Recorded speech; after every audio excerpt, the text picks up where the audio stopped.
Kahit pa gumanda ang lagay ng panahon, 3 araw pa rin ang hihintayin bago humupa ang baha sa bayan ng Hermosa at iba pang karating lugar sa Bataan.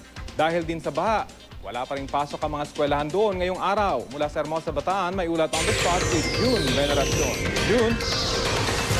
Rafi, masama pa rin ang panahon dito sa bayan ng Hermosa, Bataan, kung saan may ilang lugar pa rin ang lubog sa baha, partikular dito sa aming kinatatayuan, dito sa barangay A. Rivera.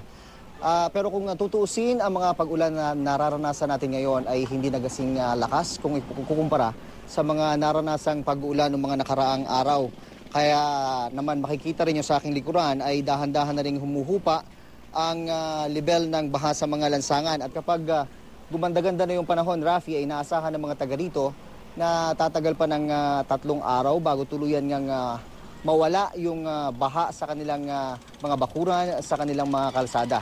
Nagpapasalamat na lang yung mga taga rito dahil hindi naman ganon kasing laki yung mga naging pagbaha ngayon kung ikukumpara yan ng mga pagbaha na kanilang naranasan ng mga nagdaang habagat. Sa buong probinsya ng Bataan, 6 na barangay pa rin ang nakakaranas ng mga pagbaha. Base yan sa latest update mula sa Provincial Disaster Risk Reduction and Management Council o PDRRMC. Suspendido pa rin ang klase ngayong araw sa lahat ng antas, pribado man o pampublikong eskwelahan.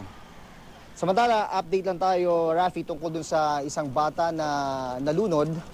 Nalunod yan sa Kulo Dam, sa kalapit na bayan ng Dinalupihan noong linggo.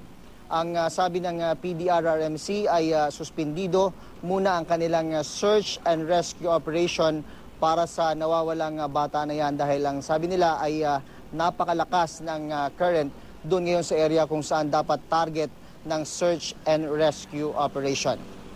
At yan ang latest mula rito sa Hermosa, Bataan. Balik sa Rafi. Maraming salamat, June Veneracion.